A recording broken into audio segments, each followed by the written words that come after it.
Hey there. I am live. Oh man, I'm in Warrentown Studios and I am in a live stream coming to you from Mobile Unit 1 in DeSoto, Missouri. It's a place where they have got 4G and 5 bars. There's 5 bars. So I came here so I'd get a strong enough signal to make this happen, and so I'm pretty excited. I have my friend Bryan going to be joining me, Bryan Justice. Now this is just a crazy contrast, okay? Because I had Bryan on in early broadcast of the ORIN Oracles live. That was back in early December, and it was in Odessa in the mobile band studio, and it was 23 degrees below zero, and I had no heat in my van, so I was sitting there freezing, and he was having a poor signal in Dunkin' Donuts in New York. So now it's like 98 degrees out. It's totally humid. It's a total contrast. And I'm 16 miles from where I live because I don't get a phone signal there. I can just get a simple 1-bar phone signal almost a mile away. So I figured it out. The only way I'm going to get 5 bars is to broadcast from DeSoto, Missouri, the Orientown Live Studio, Mobile Unit 1. So welcome. I'm so happy to have you here. And I got Bryan in the invite, so I'm waiting and keeping an eye out for him.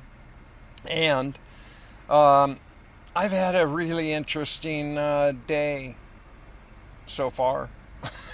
I went for a walk this morning. Now, I haven't been for a walk for a while. I've been really on the move, real busy, and all over the place. And so, yeah, Orintown is wherever Weedu is located, and that is a fact. You got it. All right, let's go with Bryan. He's in the invite. We're gonna add him in. So all's good with Bryan. He's my brother from another mother. I love him dearly. And so I want to tell you about my morning. He was declined. I don't know how that happened. So trying to reconnect. That's what it's telling me. Pauseus interruptus. It happens. Now it says I'm on pause.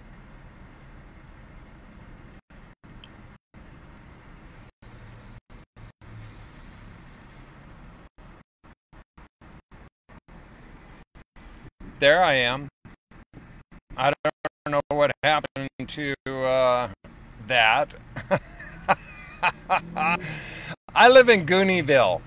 If you haven't figured that out, life is a fucking cartoon. It always is a cartoon. So this morning I went for a walk. Went for a long walk. More than 4 miles. First time I've done this walk in a long time, and I've never done it here. Brand new walk. So somehow I discovered nobody walks. Nobody walks. And so I was shooting some video. I was doing a lot of things. And I stopped to have a phone call in the 100-yard stretch where I actually get a little signal with my friend Saz. And we talked for a while. Cars passed. Eventually a car went by twice and came back up and asked me, like, do I need any help? Am I lost? What am I doing? I said, no, it's the only place to get a phone signal. I'm just out for a walk here. I'm getting a phone signal on a phone call. Okay? So, I introduced myself. It's all good. It was kind of hilarious. and I keep walking. No, I walk down the hill and I'm no longer in phone service. And I walk right past where the mechanic who worked on my car yesterday um, lives. And then all of a sudden I have the Washington County sheriffs rolling up on me. Two of them. They get out of the car and they come up and it's like, you know, I look at them and go, "What's up?" You know, "Good morning. Beautiful day." We established I was out walking. Walking like it's a crime or something, right? Now, look, I'm a freak and I know that.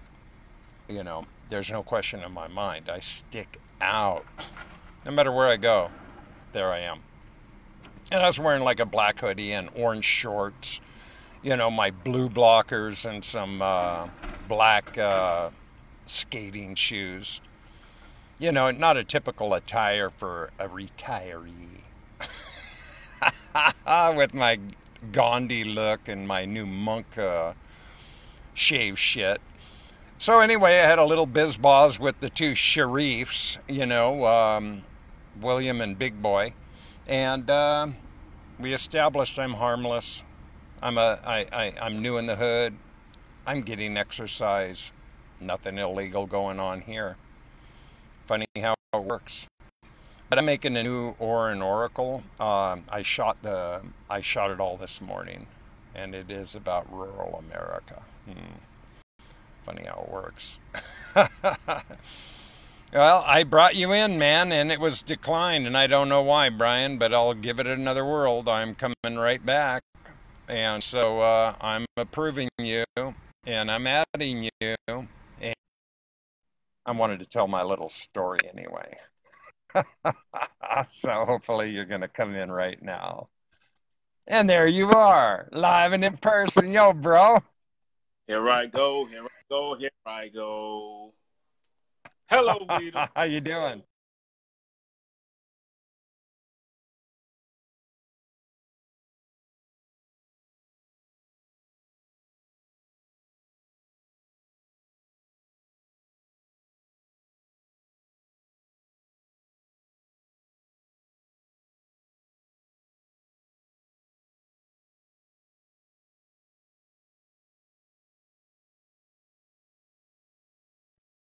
You are.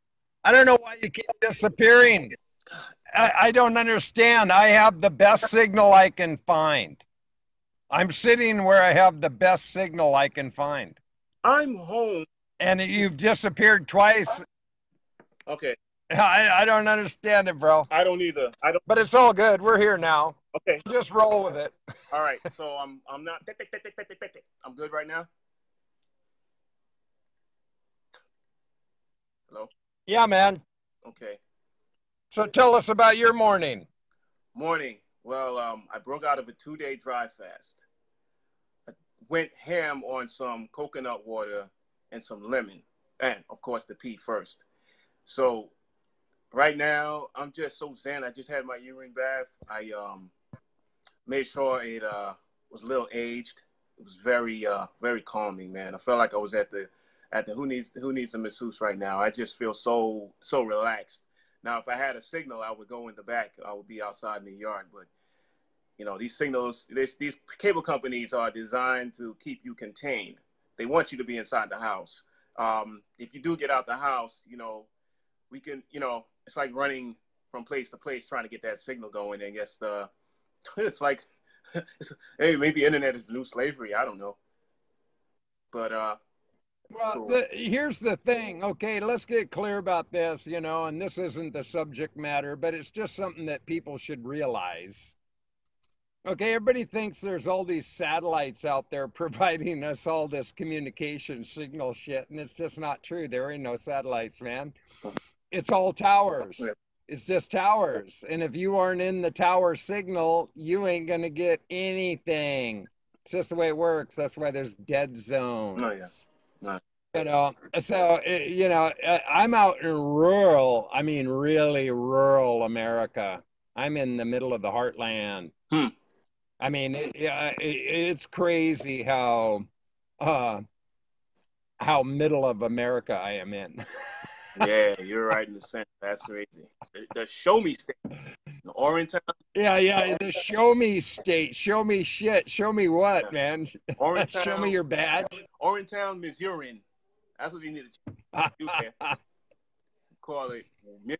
and and it is hot out here, bro. You know, remember our last conversation? I was freezing my ass off, man, Oh, sitting in a cold van, that was hilarious. 23 below zero. I don't know how you did it. And I was freezing. It was above. It was like 7, Yeah. 12. But it was fun, though. I'm sitting inside a 7-Eleven with a kombucha. And people are like, wow, are you famous? And looking, coming over to me. I said, yeah, man. I talk about urine therapy. They said, oh, I'm going. Yeah. Piss on him. Get in on the piss streams. Come on, y'all. It's for everybody. It's free. Nah, I'm gonna go pay for these donuts, and I'm gonna pay for this candy and this coffee, which is cool. It's like everything. You do everything. You wean off, you wean on, but you know where you come back to get to center. Because everything needs to rest. Anything living needs to rest. That's just a fact. But we've got the highest brain, man. We're designed to have, indulge. We're designed to have fun. We're also designed to be serious and straight and get our business right, get our shit together. It's part of life. Life is beautiful. Yeah. Well, the one thing that I accept is that I think that life is seriously funny. Yo, It's fucking hilarious to me. I'm laughing. People see me crack jokes all the time. I mean, and I see you out there. I mean, you've got the Cartoon Network. I call your thing. I aggrandize yours to the Cartoon Network because it's fun. It's fun. It's like just keep things cool, keep things in a perspective where you're loose. You're loose. Anybody who takes martial arts knows that you got to be loose. If you put tension on anything, you'll break. So it's very important to stay loose, stay cool, and drink up. Yeah. L'chaim. Pee and be free. Yeah. Well, here's the thing, and we were talking about this yesterday. I've been going through a lot of life changes, and I'm down with change. Change is the only thing that I found in life that's permanent, so I'm all down with it. But I've been doing a lot of healing, and upping my game. You look good. It's funny because for the last year and a half, I've really been on like a maintenance. For the most part, I've just been on, drink your pee maintenance. Right on. But, recently my body took some trauma, between all the bites, and I never had this many bites on my body ever. I mean, I was just swarmed with bites and then hurting my wrist, my hand, my hip, and hitting my head so many times. I literally had lumps on my head. Wow.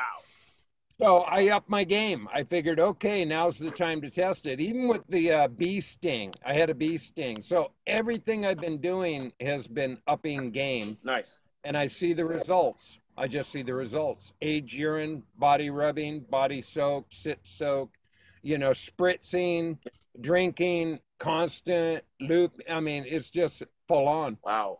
Yeah. But I'm feeling it. All angles. I'm feeling it, brother. You look good, man. Look at you. Most people be ready to check into a retire. You're just on the way up, man. You're that hydrogen. You're that bomb, man. You're heading out.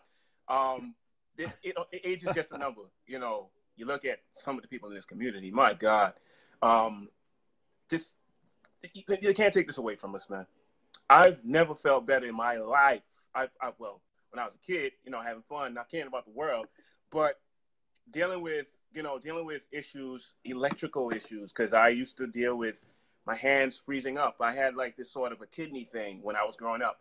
My mom was not well. She basically wasn't even supposed to have kids.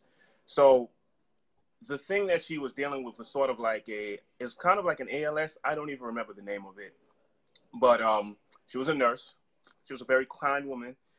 And she married my dad. She met him when they were doing piano in Trinidad. And they came up. They had me and my brother, sisters. It was 5 of us all together. One lost to suicide. But my mom by the time she had her 5th child, she wasn't able to walk. And I realized there was major dealings with her kidney. I myself when I was young, if you look at any of my childhood pictures, I had very dark eyes. I had bronchitis. What else did I have? Dark nails. My nails used to be dark. I used to just get sick all the time. And I was good in school, but, I was always the one staying home.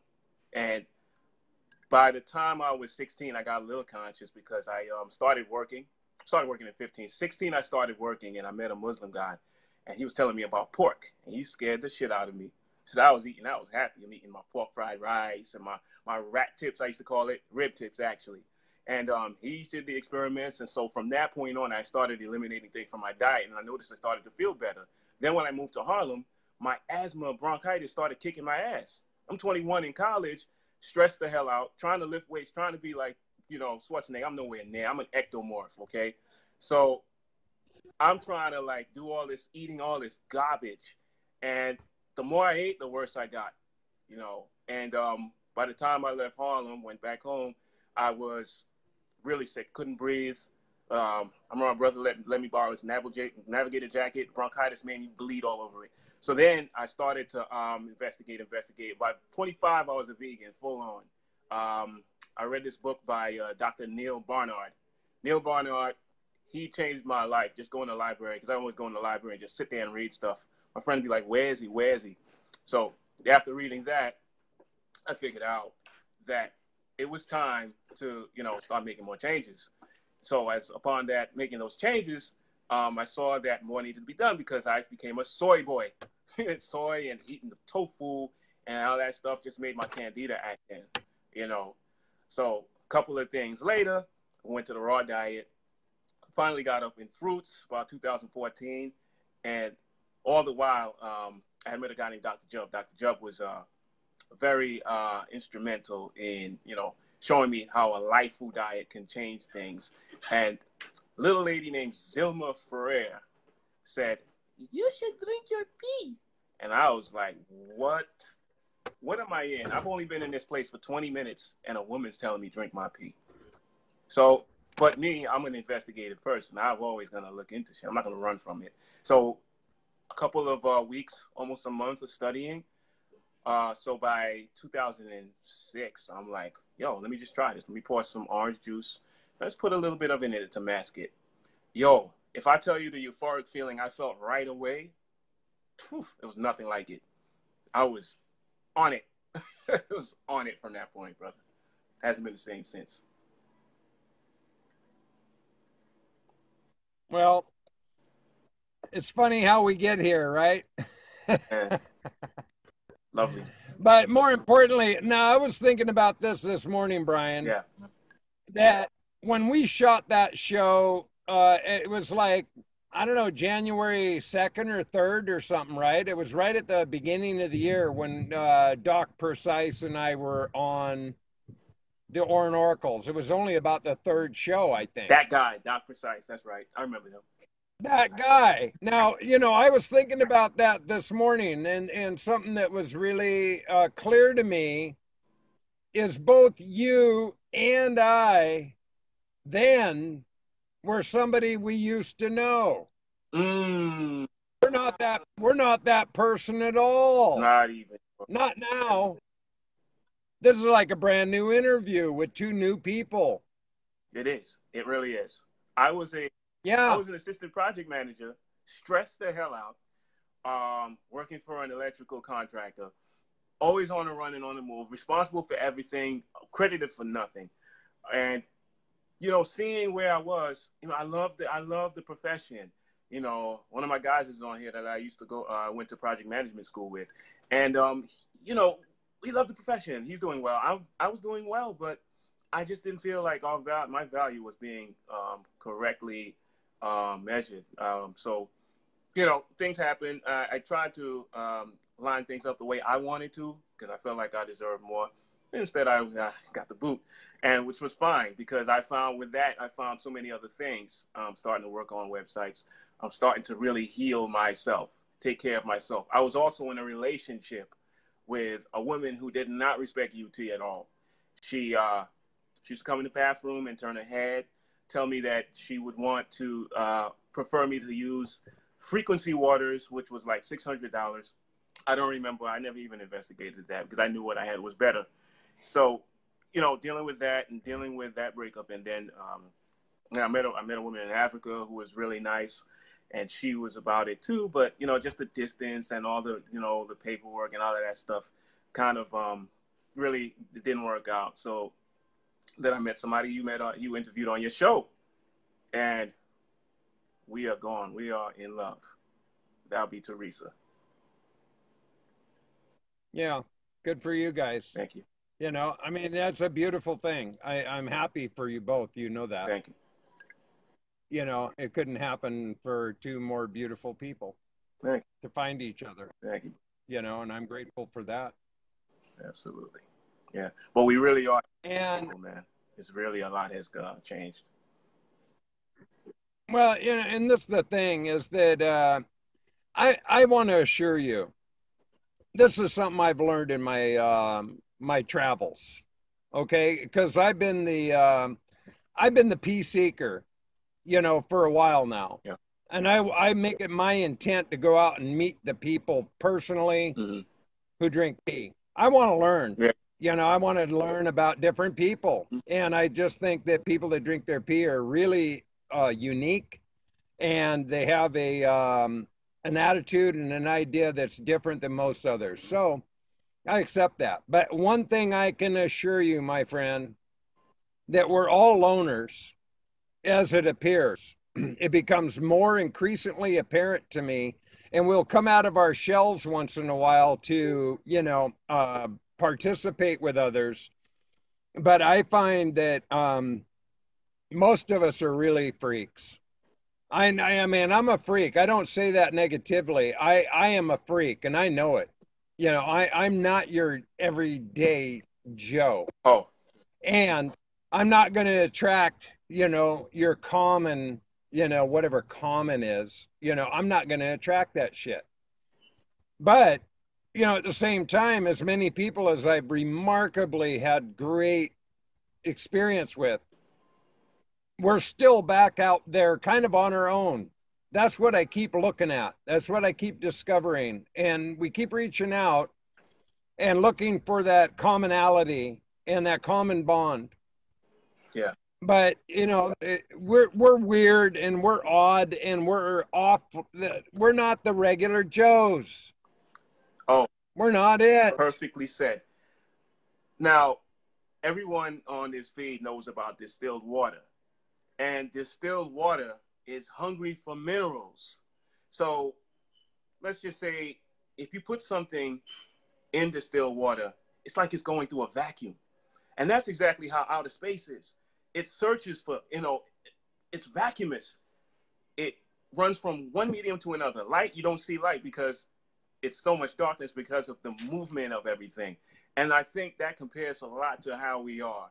When we're in the world, you know, we're seeking each other. So we're moving about, but it's in zero time for me. We go from these situations, like we're having this interview here and everybody's on the feed. I'm loving the combos going on. And we go from place to place to place, seeking out those special people. But it's branching up, because as you're seeking more people, P-E-E-P-L-E,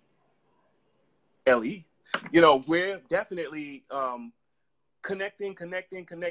So now we're going from place to place, and we're just meeting more and more people, and it's becoming more of a regular thing. It was never like this for me. It was from 2006 to when Jub Store was open, but when his store closed to about 2013, I was in a dry fast group, and then I saw Changa Charango online, and I started connecting with her, and she told me about this group, and then there were all these groups, and that was like the gold mine. But dry fasting has been the next medium for me, where it's like food's not even much of a requirement anymore. I only eat 2-3 times a week now. You know, it's pee, food, and dry fast, and it makes time even. I just have a different concept of time. But with us meeting, it is a real, like my brother Byron Half Pint says, it's a real time flow like the ocean. It really is. And I gotta big him up, because he just did a 48-hour a week ago, and they never want us to know this, they're scared shitless that we are able to not need anything. What the fuck is the medical industry going to do? And hey, they've done enough damage. You know, they've done enough. Well, as we were talking yesterday, and I'm going to reveal this again, is that, I've been doing some things experientially in order to provide a alternative example for those with considerations. Mm-hmm. Now, there's so much invested in the fasting, the juicing, Yeah. the fruitarian, Yep. the breatharian, Right on. the modalities that, and people start getting caught up in thinking that if they're not doing it, they're not doing it right. Mm. That they need to clean up their whole body. They need to do this. They need to do that. It gives them more and more excuses of why they're not drinking their pee. Mm. Now, me, I drink beer. Mm. I smoke cigarettes.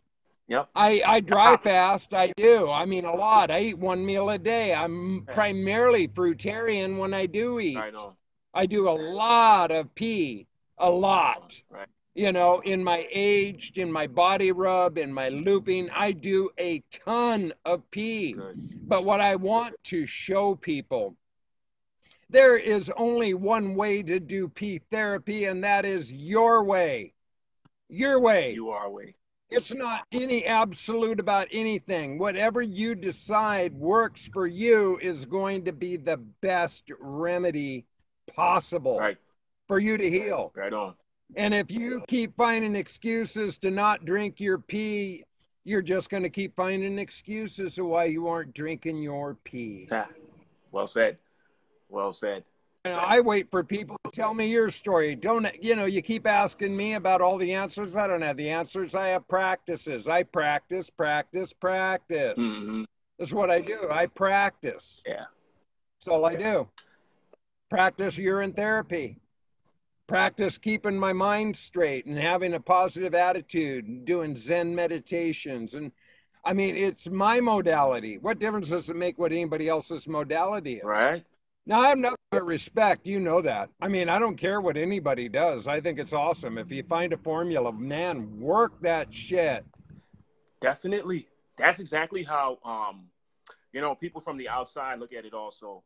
When someone's, we could be approaching with urine, and some people outside of it feel the same way. I have my way and you have yours. Okay, thank you, goodbye. But, being inside this lovely realm, it's so easy. Once you're in that bubble, man, it's like love, man. Like, you're in love. But when did you fall out of love? It's just an amazing experiential thing that once you're inside, a fish never knows he's outside of water, inside of water until you put him out. He's like, inside, he's like, I'm wet. But, we were in the womb, right? Was it 6 months, 9 months, drinking our pee. Then we were taken out. We're exposed to pressure. Pressure is, they say bust pipes. I don't know about all that. But basically, we're reducing. We're now getting narrow. When we were fluffy in the room. So we're bringing back the fluff. We're bringing back the bubbles. We're bringing back all the lovely things that, are necessary to keep us captivated. But it's always to be open to new things because there's so many modalities. And I love the fruitarians. I love the raw foodists. I love the vegan eaters. I love all of them, So everyone comes from every angle and does the pee and then returns. It's fine because we're able to center ourselves with this practice, get off it, get back on it, do what we do, or stay consistent. Some people I've heard loop for like 5 years. That's pretty amazing. But I know for a fact that I've had a nice long run where I've just seen all kinds of improvements. I hear the technology on the stem cells. I hear all this lovely science, which, I love it all. But just let it do its thing. Just let it do its thing, and you'll be surprised, Although, if an organ is probably having a problem, it's like, the stem cells could be like a racetrack, but then you have a problem with an organ, it could be like a hurdle. So the stem cells are going to do much more work because let's say the liver is compromised or the heart is compromised. It's got to do hula hoops to get around that or, jump the hurdle or the turnstile, whatever you want to call it, to create an even playing field so that the whole system, you know, and as you loop, you'll see things just, you know, overall improve. All kinds of things will turn around. Yeah. Well, and again, it's experiential. Mm-hmm. It's practitionering. Yeah. It's application. It's cause and effect. Right. It's how we apply ourselves Mm-hmm. and what we think about that application Right. as well. Because that's equally as important. What we think about with our application is as important as the application itself. That's it. That's really. People just don't see how simple it is, and it's not easy. This is going to challenge you against everything that you were ever taught or told or instituted into. It's not for everybody. Mm-mm. It can be. It can apply to everybody, Right. but I guarantee you got to grow a pair in order to step up to the plate and start drinking your pee and say, I love me. I drink my pee and I love me. Yeah. That takes some balls right there, brother. Yep. And you know it like I know it. Oh yeah. Yeah. It's also funny when you're in you're running around at a construction site and two guys are waiting for the bathroom and you come out with your cup not realizing that people are around, and I'm here drinking and looking at these two steel workers were like, did he? I just smiled and kept walking. But you know, you talk about some shock therapy. I got another one. Some of people have known the story about how I got accosted by the cops. I was doing sales. I was doing B2B sales, and I'm outside walking in Harlem. And so I decide, well, it's a quick place because I'm known for like just being anywhere, just take a whiz. I'm not trying to expose myself. I've been told that could be a public indecency exposure charge. So I'm not trying to have that happen. But I turn around. As soon as I'm done, I turn around and the police are there. So they say, oh, we know what you were doing. I said, nah, I'm starting to feel a little nervous, a little shook. Like, yo, I didn't do anything. I just was mixing my drink. That's the quickest thing I can come up with. He said, that's a drink. I said, yeah. And I took it and I gulped it. One of the officers froze. Like, he didn't know what to do. He looked like Beavis and Butthead. Like, when they see a pretty girl, he didn't know what to do. So they said, all right, let's try it and let you go. That's hilarious. Yeah, it's just like the cops this morning, you know. I mean, I'm just walking and talking on the phone with Saz, and I mean, we were off the call. I wish I was still on the call with her because she would have dug it. It would have been hilarious. Yeah. And but you know, I mean, I got stopped by the cops because I was walking. People found that suspicious out here in rural America.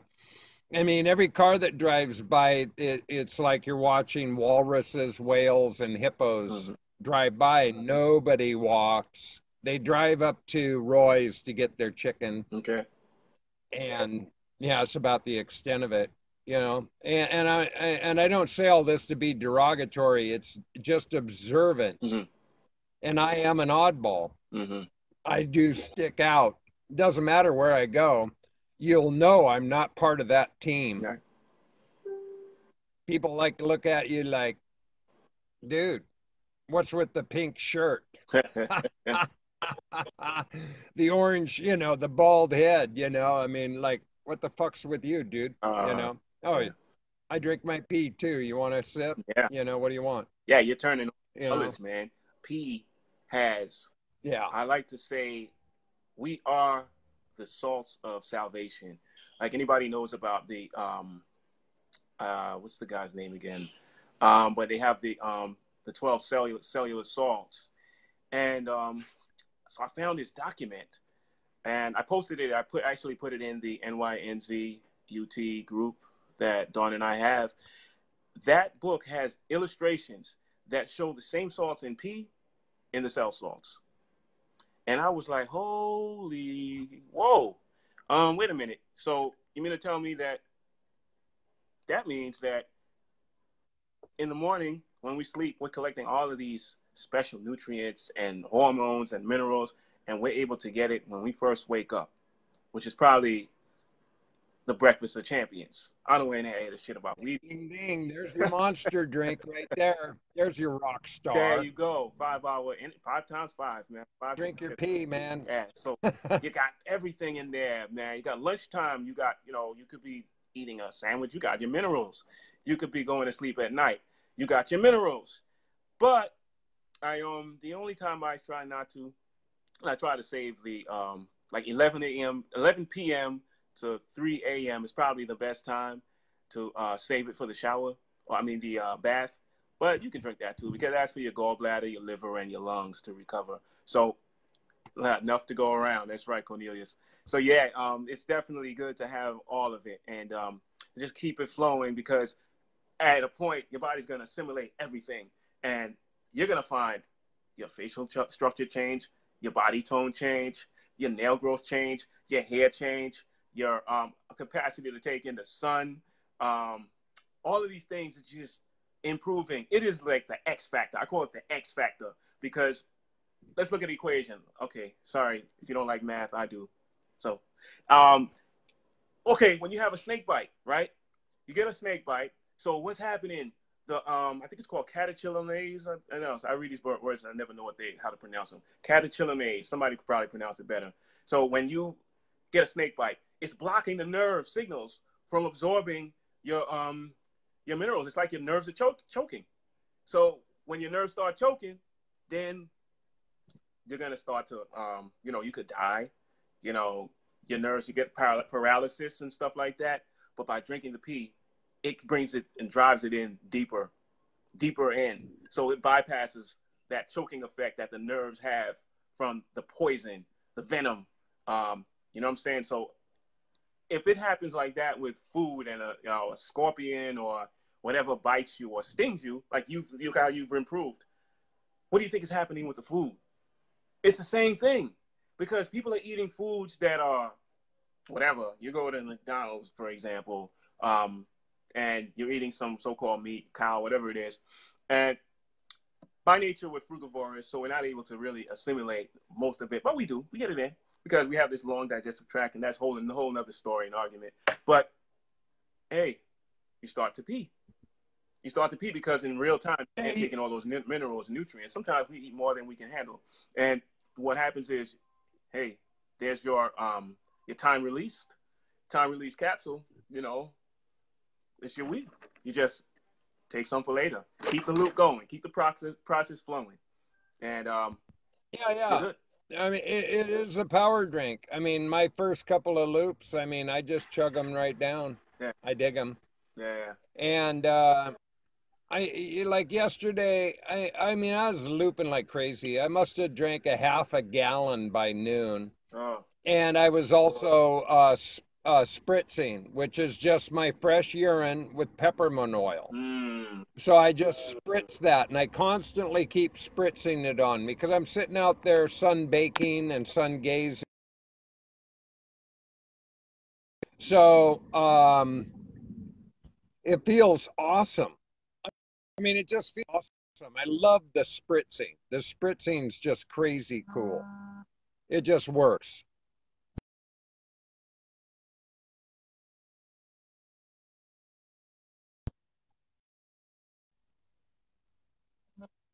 Man, I tell you what, people won't ever seem to understand. They just, they call, they just want to say hi. Hi, what are you doing? Well, right now I happen to be doing a show. And when people do that, it interrupts. Yeah, that's the way it goes. Some people get it, some people don't. But it's all good. And I don't know what happened to my guest. He disappeared. And he got dropped. And I see that. So we're going to see if we can find him again.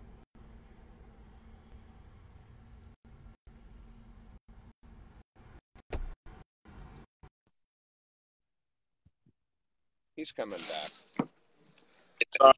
sorry. I don't know what happened. You know, Spectrum's going to hear it from me. Here's what happens, okay? Now, I get a lot of different people PM me all the time, want to do video chats. Now, I'm okay with that to a certain degree. Mm-hmm. But there's people that are just like, they don't even know who in the fuck I am, man. They friend me, and they don't even know who I am, what I do. I say, hey man, are you down with the pee? Are you drinking your pee? Have you seen my videos? Are you down, or did you just find my profile and like decide that you like my hair or like my bald head or what the fuck? I don't know. I don't know. I don't know. But it's just crazy, and that's just what happened. Our show got interrupted from a guy who is in God, this guy's in Bahrain or someplace, and he won't drink the pee. He's Muslim. I said, you start drinking your pee, we'll have a further conversation. Otherwise, what the fuck are we doing, man? Yeah. Quit bothering me. Here's one. Watch my videos and drink pee. Otherwise, go fuck off because I don't have time for this shit. I've gotten people. It's funny how it works. I've gotten people because they thought that we have a school because there's the word university on there. So people are looking for an signing education. to register. Oh, you're from you're from US and you give free. Oh, just jump on and like you know what urine therapy is. Oh, it's so hilarious. Well, I can learn, but they want to. And here's the funny part, Weedu, is that they'll want to get in because they still have the word university. So they'll grin and bear it because they think there's some kind. They're probably going to get some engineering courses or some. Well, technically there is engineering. I was an engineering major, computer science major, whatever the fuck. But they're gonna get some stuff about pee. They're gonna get some some biology, some chemistry. We have some smart people in these groups as well as the other groups. So you want an education, get the friggin' education course that runs through your veins. By you drinking this stuff and you getting it to run across your muscle, that's a coursework. Yes. COARSE, or whatever. But I mean, this is better than any education system. I was a very hyperactive kid, man. Very curious, but very hyperactive. Couldn't keep one thing going, running around and just might as well be crazy. But I was a weirdo too. And now the calmness that I have is just amazing. It's my ability to focus on one thing, get something done, and do a lot. But that's the thing about the P also, is that it's a objective reality tool. It puts forth whatever you desire. Let's say I'm a guy who works out. I want to get muscular. If I keep doing what I'm doing and I keep working out and doing what I have to do, stretching, doing my yoga, going to my my martial arts, doing it puts it forward for me. It all comes to be with this stuff. You want to have more brain power. You want softer skin. You want to look more attractive. It puts it out for you. This is no mistake. And people will tell me, oh, but there wasn't a cup in nature. Well, why did you use one to begin with? Now you got to use one to get it out of it. So put your pee in a fucking cup and drink up. Because we done did it. Look at where we are. We're in these cities. We're in these square-ass buildings. We're in, we're in all kinds of caves and boxes. But the beautiful thing is we get out of it, I know for a fact that the American Cancer Center, or is it the American Heart Center, has rounded buildings. These people are the biggest distributors of cancer and run with the pink ribbon and race for the cure. But their building has rounded corners, which is better to deflect energy. What is that? So, your very government, you go in some of these places and they're using alkaline water. The whole debate on alkaline water is out there, but you go in the White House, you're getting the best spring water that money can buy. And I'm pretty sure, some of these guys can reverse their hair as well. This guy, he's got some kind of hair thing going on. It's cool. But, these people that know all the science, and they want to keep that 99% dumb and not knowing about themselves. But we've got a really royal tool in front of us, and we weren't supposed to know. That's why the pharmaceutical industry is using it on the low. They don't want us to know that they're using all these things to cure a majority of our diseases, these diseases that they invent. You know, somebody. Well, yeah. The whole system by design is to dupe us all. And Yeah. I don't care if you're talking about the medical or the banking or the political or religion or agriculture or the War Department or media. It doesn't matter. Mm-mm. It's all designed to dupe us, Oh yeah. to keep us completely fucking snowed. Yeah. Anything that they tell you is up is down. Anything that's right is left. Anything that's black is white. Anything that's in is out. You have to know that. And most people don't know that. They seem to ignore that, or they don't want to know. Mm-hmm. You don't want to bring up controversy. Oh, God, don't bring up any controversial, Hey, don't be politically incorrect. Oh, shit, he said fuck. What the fuck is wrong with that guy? Fuck him. Fuck him. And this is the point I'm making, is that we live in a society is so fucking backwards, Mm-hmm. that they don't even have a fucking clue of how clueless they really are. Yeah. Yeah. And that's why movies like Dumb and Dumber sells millions. With the drinking scene in it. Yeah. And hands it to the cop, right? Right. Right. Bunch of fucking comedians. Hollywood, always at it. You just have to fucking love it, man. It's a cartoon. It's a matrix of cartoons. It is. And the more serious you take any of it, the more fucked up you're gonna be. Oh. You gotta laugh at all this shit, man. I mean, to battle against it, you're gonna spend a lifetime battling against it. Instead of rolling with it, rising above it, elevating past it, getting to a deeper place. And all of that has to do with what we think, how we think, what we perceive, our attitude about it, our practitionering, whatever that may look like. Me, I like to listen to birds. Now, when I was talking to my dear friend Saz this morning, I was telling her about the birds. Okay, now I believe birds are the total barometer, period. That if I don't hear birds in the morning, wherever I am, I don't care where in the fuck I am. If I don't hear birds singing in the morning, it's time to get the fuck out. Because they're the barometer, man. They are the highest sensitive being there is for environment. And if you don't have happy birds singing at dawn, time to fucking run. Yeah. Because the shit's coming. And guaranteed. Those birds are like, I love birds, and I know that they have like real, they just know the earth, as much as they're fucking up the earth, they've got receptors inside of their brain. Those are compasses, magnetoreception. They know how to move around, and we have it too. Science is a little slow, and some of them know, but they just don't agree on anything that's real and conscious like we do, And so you've got these navigational tools. They've got the ability to fast. Like the emperor penguin can fast for like 120 days.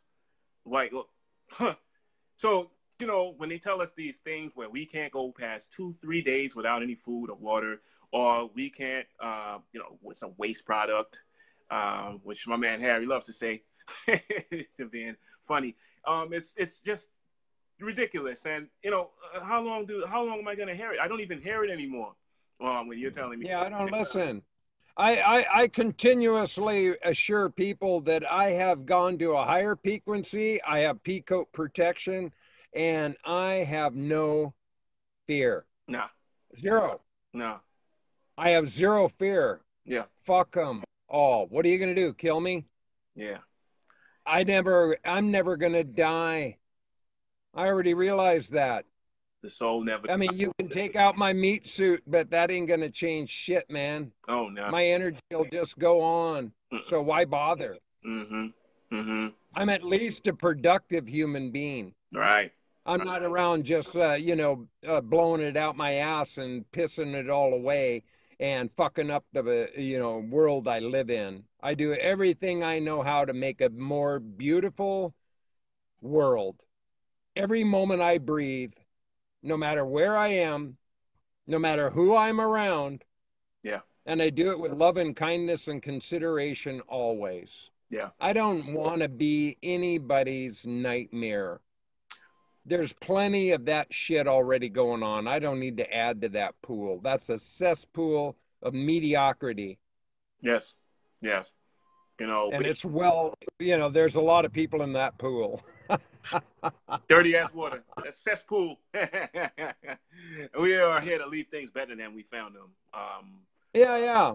And I live in that. Yeah. I just live every moment as I breathe, and I accept my responsibility in doing so. Yeah. And I'd make the best of everything I can and, spread love around. I'd rather spread love around. I mean, all the rest of it is noise to me. The fear, the competition.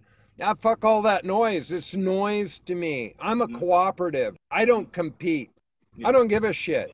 If I play golf with you and you want to win, I'll give you a quarter and already give you the blue ribbon. You win. Just mark me down for 10 fucking strokes on every hole. I don't give a fuck. I'm not out here to compete. I'm out here to feel complete, to get in that Zen moment. Yeah. To be here now.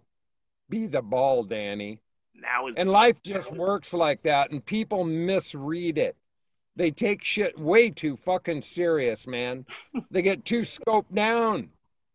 They lose perspective too easily because they take shit too serious, and especially themselves, and that's a dangerous motherfucking game right there. Yeah. You gotta lighten up, man. If you don't laugh at yourself, trust me, somebody else will. And they're not gonna like you. The more serious you think your shit is, the more hilarious it is to me. I just find the shit hilarious. This show ain't gonna stop, Case. It ain't gonna stop. You're gonna find some good things. Now, here's the thing, okay? Let's talk about the symposium. I mean, you're going to be speaking there, more than likely I'll be speaking there. I spoke there last year. Nice. And it, more importantly than the education, which there's plenty of, you get to meet some really remarkable people, hear some really remarkable people tell all sorts of information. But more importantly, it's a communion. It's about hooking up with like-minded people that you're going to rarely find in the mall or in your local directory. So going to Vegas this year, to me, I think anybody that wants to really learn about themselves and how fucking cool the pee drinking world is, go to Vegas. Go to the symposium. Yes. September 21, 2, and 3, $35. Get out of town. You cannot beat. I mean, give me a break. Okay? And there's cheap rooms in Vegas. There's cheap flights to Vegas. It's a no fucking brainer. Right. And it's a worthy experience. Now, I'm going to be hanging out in 2 weeks on my 65th birthday with, half a dozen plus people. All right on. Having a retreat in the mountains of the Blue Ridge. Ooh. Now, the whole purpose of that is to elevate and entertain so we can have joy, experience some fun, but, learn about each other, learn about ourselves. That's all it's ever about, is learning about ourselves. If we don't learn about ourselves, then who we kidding? We can never be authentic. We can never deliver the goods. We can put on all the hats and the drapes and the gowns and and all that shit and pretend we got all sorts of brilliance. But is that who we really are? Are we really actually showing up? And that's always the really more deeper and more important question. Who's actually showing up? Absolutely. So let me jump into the symposium. Yes, I am going to speak on several topics in the symposium, and it's pretty important. It brings the message that we're both bringing home as far as doing this for longevity. This is not a one-time thing. This is not just a a fad like a lot of things are. We're in this for life, as far as I see. And people are going to be in there and curiously, like, what is this? Wow, look at you. You're this and that. And you get to see and touch and feel. We forget that the computer leaves off like 4 or 5 senses. You know, you just see and hear, and that's it. You know, the only thing you're touching is the keyboard. And some people touch the keyboard a little too much. Get a little too freaky with that keyboard. But my brother, AK King, man, I love that brother, man. I love you. I love AK King. AK saw me last year when I was in the that other relationship, and I was not happy. I was also, you know, doing, you know, living kind of under the radar. Like, oh, no. You know, I met people, and they'd be like, you need to be out there with us. I was like, nah. But, you know, yeah, the pee tastes better when you're out there. That's for sure. So we're going to talk about just doing this for long term. You know, I was in one of the groups talking about my first cup or my 10,000th cup in a video. I said, this is royalty. This is what we do. We've got a divine substance. You know, it's traveled, circumnavigated the body, and come back to your lips and just created the divine of you. It's immunized or divinized yourself to a higher level. And next thing you know, I was banned, which I didn't understand.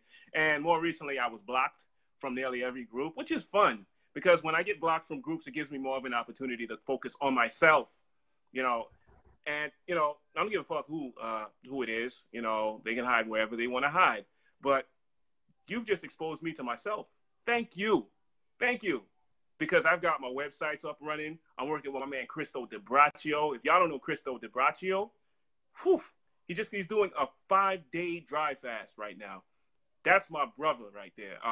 So we're working on a UT Fitness link that we got up.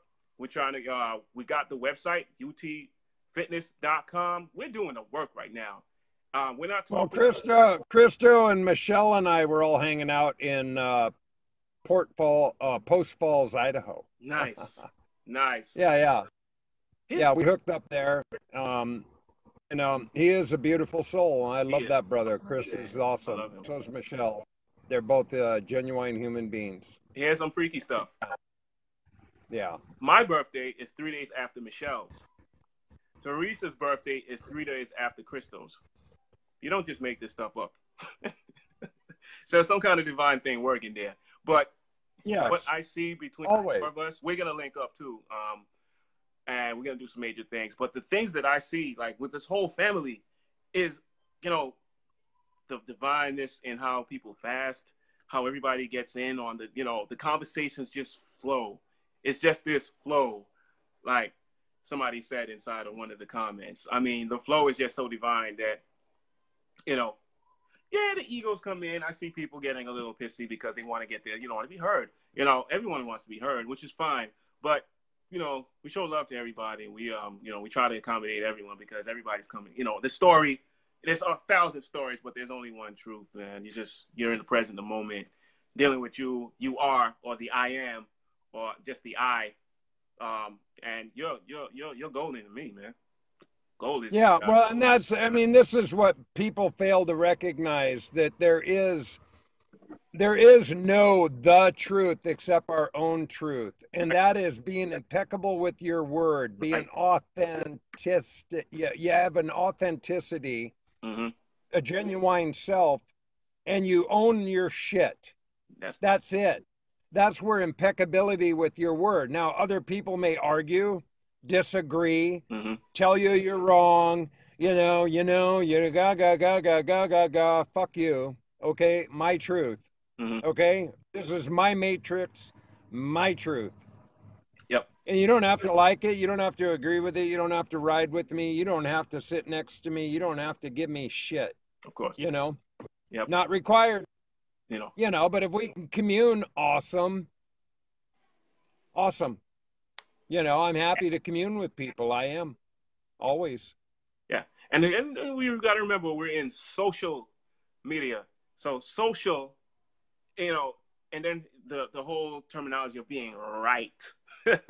And, you know, fall into the bullshit story or being right or being logical. And it's social media. So we connect and we get in like we fit in and we, you know, we have fun. Have fun. Well, here's here's what I've learned, Brian. Yeah. There is a right, there is a wrong, there's a right, there's a left. But even though you may be righteously right about whatever you righteously think you're right about, you may be fucking incorrect. Now, it's okay if that's your truth and you want to live in that truth, but if you impose that truth and make it the absolute truth that other people have to accept, or you're gonna like slug them, fuck you. What the fuck? Yo, own the shit you have. If people don't own their own shit, oh man, they're just full of shit. Period. They're full of shit. Oh, it is. Animize that. Say what you say again. Animize that shit. There you go. Gotta animize that shit. That's right. That's right. And that is one of my seminars. You gotta animize that shit. That's mine. I own that shit. There you go. You gotta animize that shit. Know it. Right. That's right. Seminar 101. Sign up today. There you go. There you go. Man, hey, you got lots of stuff on, man. Hey, are you tired of being full of shit? Have you been like getting mentally constipated? Is your heart hardening? Like it's just like these turds that are like freezing up and you can't move anything? Well, maybe you might want to sign up for, you want to animize that shit. You want to animize that shit. You want to animize that shit. Yeah. There you go. Master Class 101. Yeah. Let's go there, Are you tired? Hey, to me, I'm just having fun, okay? I can't take my shit too serious. Right. I mean, I can't take this shit serious at all. The whole fucking thing's a joke to me. Life is a joke. Yeah. It's a joke. It serious. I take it serious A, serious B. I'm out there. People know this about me. I've been transcending since I was a little kid. I used to meditate when I was 6 years old in first grade, but that's what got me into drawing and things like that, and writing and doing rap and poetry. I've always had like a little personality. It's never been that for me. So I've been called happy-go-lucky, and I've been called whatever. But hey, I got my shit done. And it's just life is just that beautiful, man. It's just the ride we gotta go on, and it's just so much living to do. This thing, I always say that the colon opens up the color. Open the colon, you'll open the color, because your colon absorbs a lot of minerals, and they're inorganic. And I had that argument with somebody. No, they're organic. There's the minerals that kind of open the blinders so you see the light of day. And it's easy to get caught up in trying to open the blinds prematurely. So people go around, they're duping themselves in the health food store, they're buying these things, but your blinders aren't up. You're putting minerals in, but they ain't doing shit. So you gotta be able to just open up properly and then close down shop properly.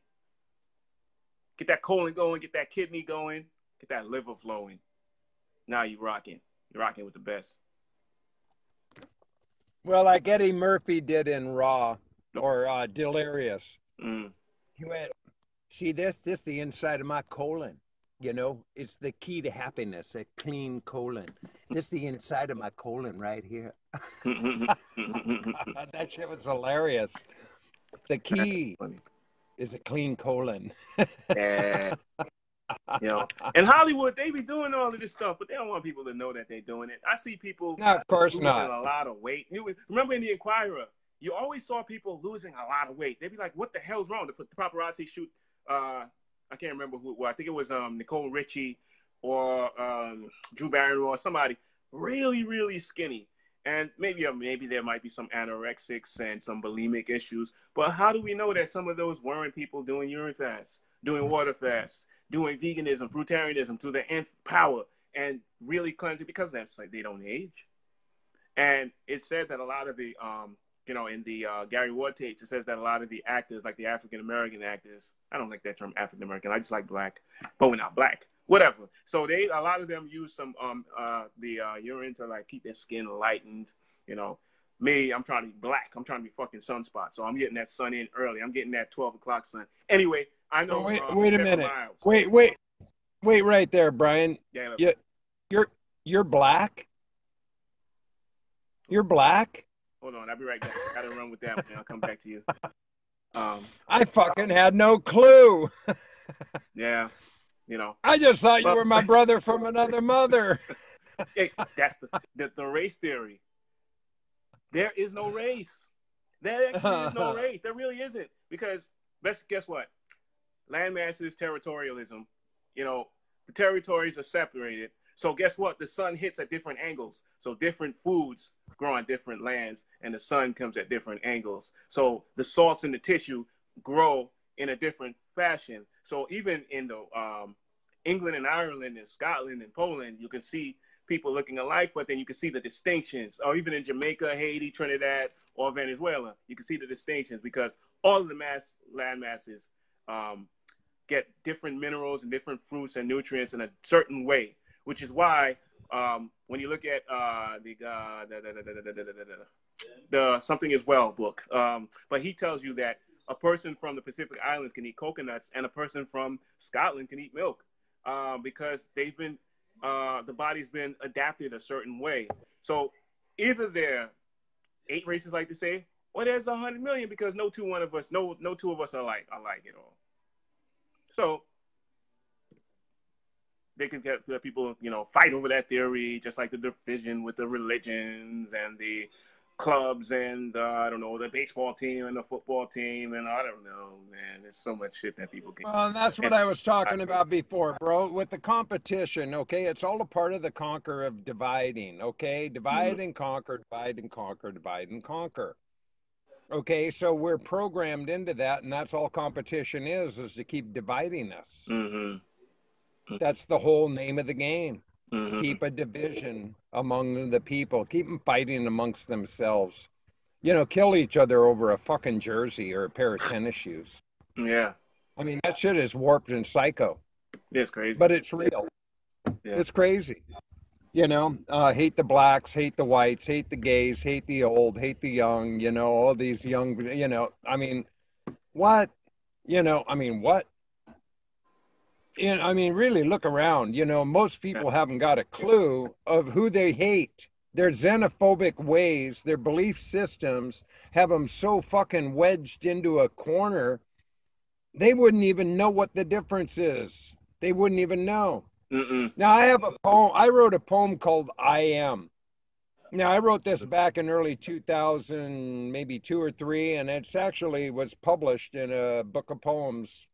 I won a contest. They published it. Nice. But the first stanza, it goes, I am Christian.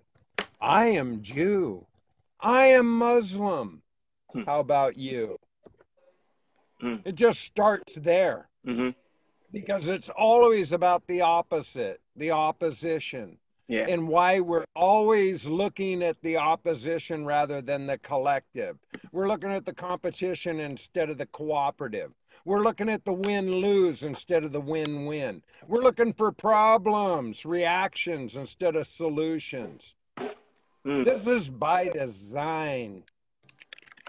It's all by design. And if people don't fucking figure this out, sooner or later, they're going to live consistently in a delusioned misery because they're never going to get what they want. They're going to eat their pizza and root for their home team, and they're either going to be excited because they won or they're going to be disappointed because they lost. And they may go home and kick the cat or slap the wife. Yeah, it's too much. It's a crazy culture, man. This is induced. And pee drinking frees us from it. And that's why I love the pee drinking, man. Pee drinking helps people discover self-love. I know it did for me, and I've heard it from others, so I know I'm not alone. I mean, it's going to show you how to love yourself more than anything else you can do. Start drinking your pee. You're going to find out how much you love yourself. Right. And the pee, here's the interesting thing. The pee is such a lovely conduit because it still goes down to you. Like when you drink it and you're doing what you're doing, there is no nothing. Nothing and something. Something didn't come out of nothing. There is a, it's like, it's electricity. It's live electricity. But every electrical circuit has to have an endpoint. It has to have a beginning point. There has to be a terminal. And what are we putting in our terminals? What are we doing to our terminals? If you program your terminal with negative thoughts, of course, you're going to pee more. You know, all these colloquialisms aren't false. You know, you're pissing me off. You're, you know, what I like Gerald Roth's terminology with pistivity and all these things and whatever. It's like all of these colloquialisms are real. So if a person is poisoning themselves, well, obviously, you can't do the pee. You can do the pee, but you got to do less of the poison. The medical, pharmaceutical, food, whatever. The pee is so intelligent, it trains you to do less of the poisons. Less of whatever. Well, the thing is, Bryan, the thing is that actually the more you actually do it, it's your natural barometer because it's your own perfect medicine. You get to start tasting, experiencing, recognizing, especially as you loop more and more and more. And now this is again a point I would like to make is that mostly I'm a liquidarian. That's what I mostly do. I loop a lot of pee, a lot. I spray a lot on my body. I put a lot of aged on my body. So I'm pee induced. But I drink my morning coffee, and I drink some beers. Mm-hmm. I may drink other shit too. Yeah. But here's the point I want to make: that by the time I get past my second loop, almost always, doesn't matter, my pee tastes like sweet water. Mm-hmm. Just doesn't matter. If I had coffee with artificial creamer, if I had beer, if I smoked my cigarettes, my pee tastes like fucking sweet water. And it's like that for the rest of the day. So that's the point I want to make about all this. People get hung up like, well, I can't do it because this, that, and the other. Start doing it, and you'll start realizing the shit you want to let go of. The more you drink your pee, the more you're going to recognize what you want to let go of, what's not working for you. It's your perfect barometer, your perfect medicine. Your pee is a perfect equalizer to figure out how you're going to live your most balanced life. Mm-hmm. Yeah, it is. It takes you to the next level of everything. Take you to the next level of everything. Exactly. Yeah. It's going to shift your gears like nothing ever shifted your gears before. Oh yeah. Oh yeah. I love that part about it. I'm in for life, man. I mean, I didn't do this as a hobby. I didn't do this to, join an occult. Oh, I thought I'd join the pee drinker occult because they all seem so weird. Nah, man. I'm all about the healing. That's what I'm in for. I'm in for the fucking healing, man. And I'm down with it. I tell you what, man, the practitionering I'm doing these days is off the fucking hook. I'm doing 5 and 6 hours a day. Now, I used to hear Monica talk about that, Monica Shu, Chonga Charanga. I hear, oh yeah, I'm doing like 6 hours, and I'm going, who has that kind of fucking time? I'm making that kind of time now. Mm-hmm. I'm making that kind of time because I was forced to. My skin was messed up. My wrist was messed up. My hip was messed up. I was forced into a practitionering, and now this is what I've discovered. Okay, it's not just body rubbing, aged urine. It's a self-healing massage. You're doing self-healing massage. So taking it out of the context, oh, I'm just doing body rubbing. And now what I'm doing is self-healing massage. So how long is that going to take? I don't know. What's a good massage take? How long does a good massage take? An hour? An hour. Yeah. You know what I mean? Mm-hmm. So I'm just shifting the context of how I perceive my approach to my urine therapy. And it's effortless now. The spritzers during these hot, humid days, Oh, man, that spritzer full of fresh pea and peppermint feels and smells great. It's awesome. it is awesome. And I don't even worry about I, the weather. I spritz it on me head to toe, bro. Yeah. I mean, just over and over, man. I just spritz it all over me. Today, I pulled out my cot because I've been like really doing a lot of sunbathing, a lot of sun gazing. And so a good portion of my body is getting a lot of that sun absorption. But my butt, I've been sitting in chairs, is lily white. My butt is so white. Your arse is white? Oh, I didn't know. My arse is white. I'll be right back. So I pulled out my cot today, man, and I'm laying on my belly, man. I figure I got to start doing a little more rotisserie work. Oh, yeah. They, what's his name? Dr. Robert Kassar does that. He does like a rotisserie. You know, he's the cut up guy who does the stuff with like getting the parasites out. I love him for that. You know, I used to talk to Dr. Robert Kassar, and he does this thing where you can go outside. Of course, like they don't really talk about the pea therapy, but they'll put coconut oil and they'll do the gua sha technique, and then they'll heat, you know, either in a firewalk or they'll be around the barbecue and just turn yourself around. You're rotisserie yourself. You're like at the luau and getting all the toxins out because they can't stand, they can't stand, you're exposing them to a fake hell and they're coming out dying because it's receiving this heat and it's receiving this goodness. It's light and heat, just bam, getting that out of there. And the pea, I noticed when it comes, like you said, how it gets clear, how by about like I had this whole timing thing. I let go of the timing mechanisms, but I still like using it. But it seems to me that our hours of inspiration, when we wake up and 3, 4, 5 o'clock, and that DMT was firing off inside of our heads, and we get that first drink, and then we loop. By about 11 o'clock, it gets clear. 10 o'clock, 9 o'clock, anytime there. It gets clear in the morning. And that's when the brain starts, the light bulb, like the comic, like the cartoons, the light bulbs just start going out. For me, it does. Because I think that the clear stuff is like the hydrogen rocket ships we used to play with when we were kids. It makes the stuff jump up in the air. And then you're like, wow.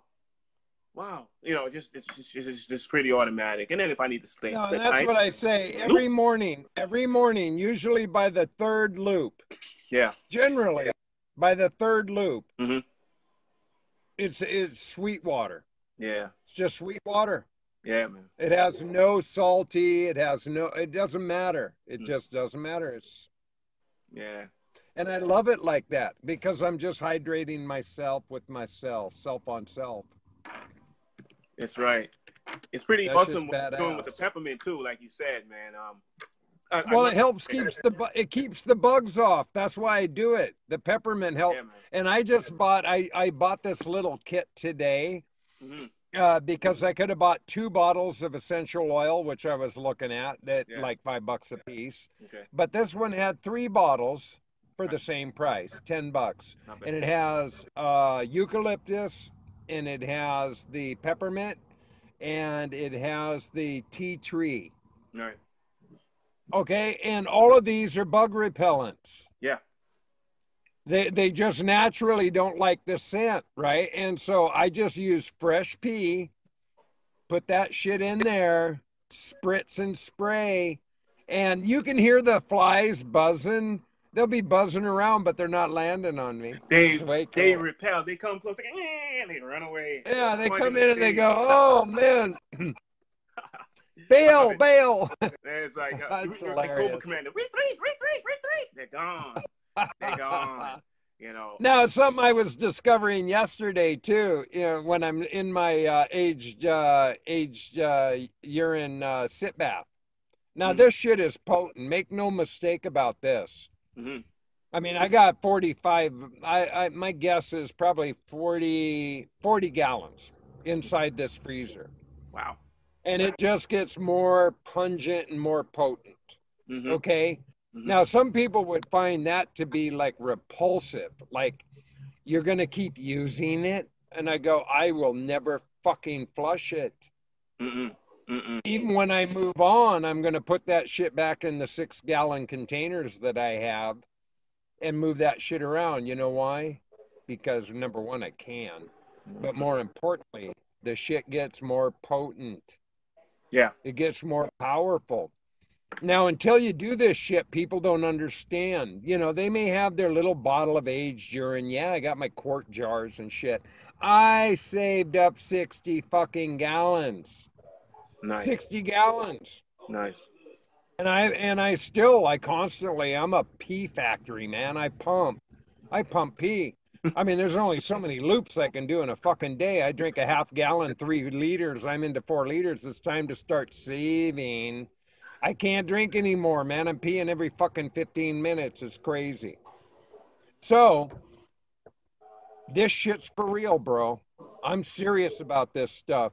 You know, what I got in that freezer, that is the life force.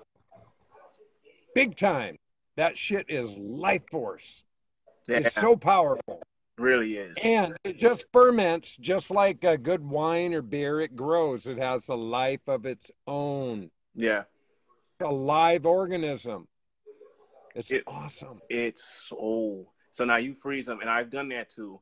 What I used to do, I still do it, is I freeze it, and then after a nice No, I'm not talking about freezing it, bro. I have a freezer. But this is what I'm talking about. I'm talking about what okay. Just so we clarify those 2 points. Well, because I've never freezed it. I never actually freezed any well, let me pee. tell you then. This is amazing because good. I'd like to hear this. It, and it has a cryogenic effect. It's cryogenic. So you want the effect of like doping. When you're doping, people take the blood out and put it in. But guess what? Isn't the pee our blood?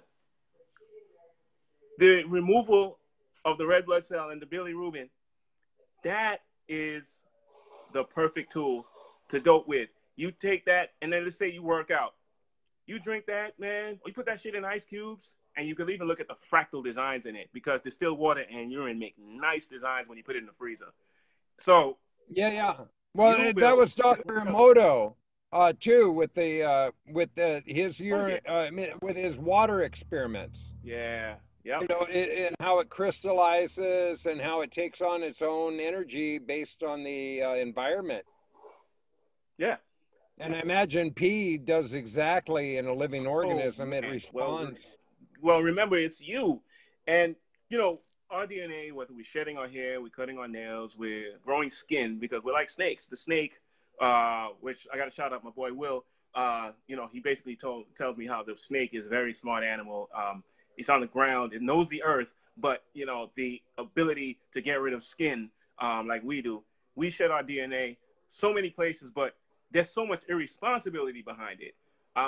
You know, that's why you see the ancient ones, like the guy that lived like 256 years. He grew his nails. He had these long, long nails and long, long hair because he was being responsible with his DNA. Now, we're being responsible with our pee because that is our whole essence. And you're talking about snapshots of your profile on your liver, lungs, blood, you know, your plasma, everything. And you're recapturing it and you're building a better you. When you put that prana out there, you're capturing the whole, it's like the world's breath, you know. It gives you the whole perspective and it starts to reformulate you in a really powerful way. Really, really powerful. So when you make it cold, it's like closing a door. I call it opening the door and closing the door. So at night, we get more alkaline. And the ability for us to get more alkaline is us, you know, sleep is the cousin of death, but we want to go to sleep. We want to be, you know, our temperature in our body is down. We're able to sleep and lower create the hormones. The serotonin is down, but the melatonin is up. When we're depressed, what do they say when you're depressed? Why are you so down? So when we're tired and we try to wake up or we try to stay awake, what do? We yawn. We open up. And we're doing this thing so unconsciously. So it's making me wonder, what is a sneeze? A sneeze is, I don't know. that's when if anybody in the audience, anybody can tell me what a sneeze exactly is. I know it is a allergic reaction to something, or the body's ability to remove infection or something like that. But there's something pretty magical about everything we do. We're open and closed. Well, you know, what my perception of a sneeze is one of the best rushes I can get. Mm-hmm. I love a sneeze. I mean that in the sincerest way. As far back as I can remember, there's just something about it. It's just like such a rush. Yeah. You know, there's just, I mean, it just opens up so many different avenues, you know, within the whole mind or the head, in the head. You know, it just has such a, you know, positive, but violent. I mean, sneezes are violent. I mean, you close your eyes, you know, you lose your sensibility for a Yeah. moment. A lot happens in a sneeze. Yeah. Yeah. But I love the rush. I mean, to me, it's just like an amazing rush. Yeah. I Really. love it. You know, this Yeah. body we're in is really, really, really intelligent, and how it just responds is like something you said about opposites, and you know how when you have something that's appearing white in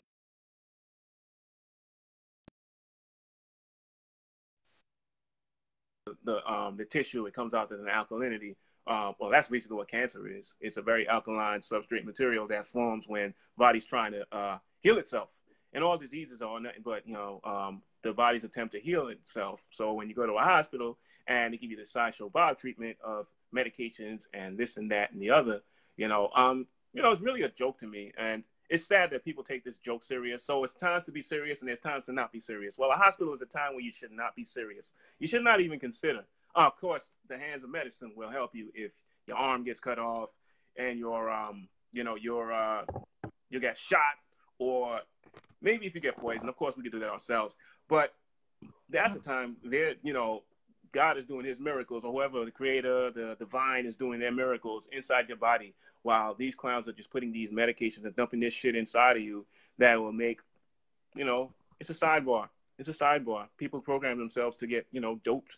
And then there's all these court cases. There's all these races for cures. And there's all these issues where people want to go against the hospitals or go into hospitals. Then when you start telling people how to do things, you could be a doctor and get a malpractice suit, or you could be a nurse fired from your job, or you could be like me. Seems like half their family get sick and die because you don't want to give me the truth. You want people to go masquerading and not doing the right thing for their body. Okay, so my father, he even cured his cancer. He won't drink his urine, but and he calls me the Morage Decide, which is funny. But he cured his cancer with veganism. And it's just pretty amazing that he went against what the doctor says. And he himself was in the nursing profession for over 40 years. So to see him heal from getting away from things, getting rid of things is just such a powerful testament that we don't need that. We don't need any of that. We have our own toolbox. We have our own medicine cabinet right on us. And less is more. Less is more. I mean, it doesn't matter what it is. Mm-mm. The less you have, the less you do, the more powerful you become. Yeah. It just is innately true. And I don't care if it's about consumption or thoughts or emotions, or obsessions. The more you do this shit, the more you end up damaging yourself overall. People don't understand that you can actually do less and have more. Yeah. You can own less and have more. You can be less and be more. These are actual things that you can experience. Exactly. It's not crazy, even though people think, oh, you're just have no ambition. Are you fucking kidding me? I've had so many careers. I've had more careers than most people are age old. Mm. So tell me about ambition. Decorated. Having to prove something, having to have an agenda. And where that all got me? Sick and fucking tired. Where my body was falling apart. Where I became a monster of my own midway. A prisoner of my own mindset. Mm-hmm. Mm. And until I looked at that seriously, mm-hmm. nothing was going to change. And so now I strip it. I strip it Mm. and I strip it. Less is more. Minimalize it. Yeah. Not over consuming, not overdoing, not over having.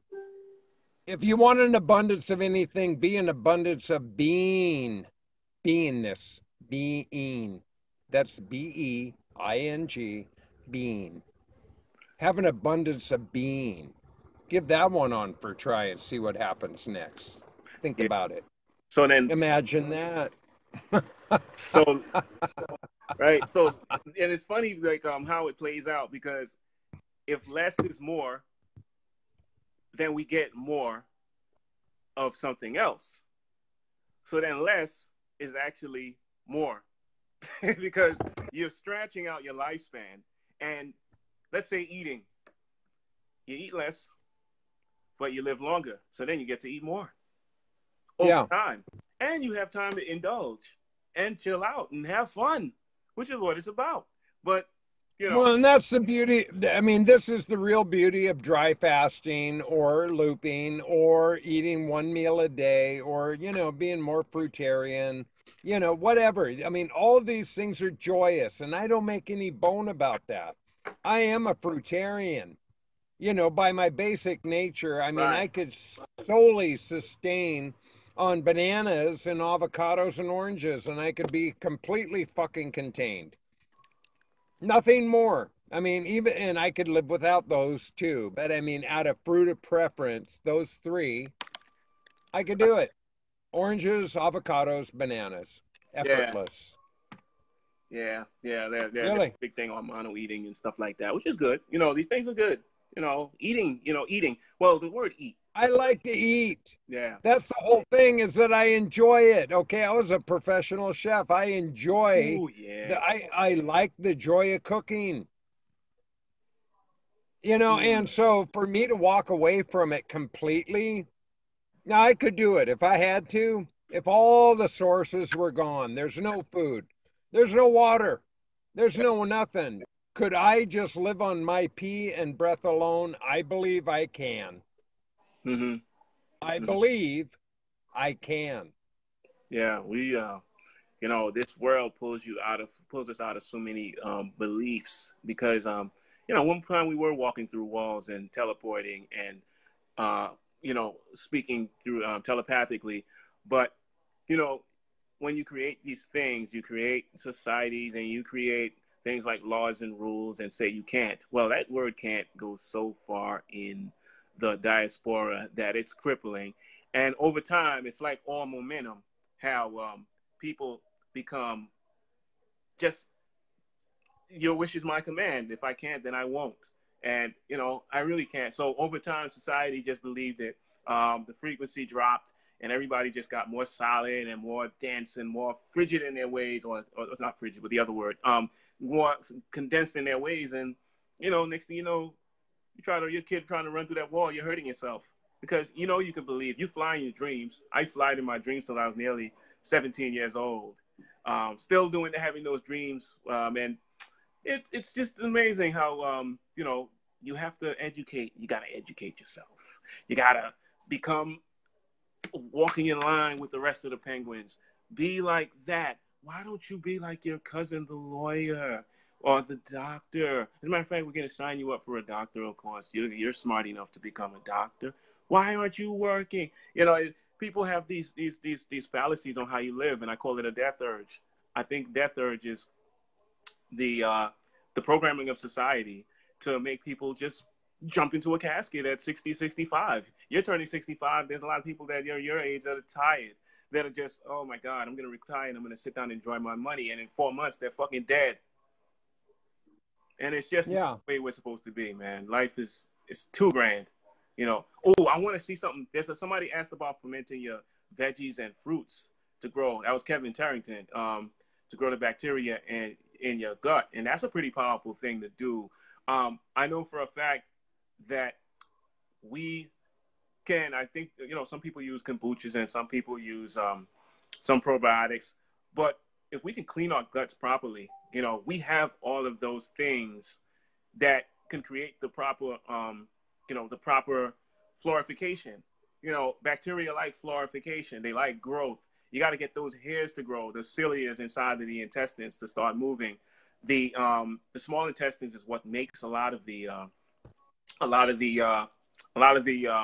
minerals, the bacteria. There's colonies. There's ant farms and ant hills and beehives and all of that in there. So when you go and you sleep on your back at night, you sleep on your back and you ground overnight, you're going to allow those small intestine, the fermentation to take full hold, and your liver, as long as your liver is fully open, your liver is able to create the right stream for the body, because the liver is the irrigation factory, is the chemical, the processing plant.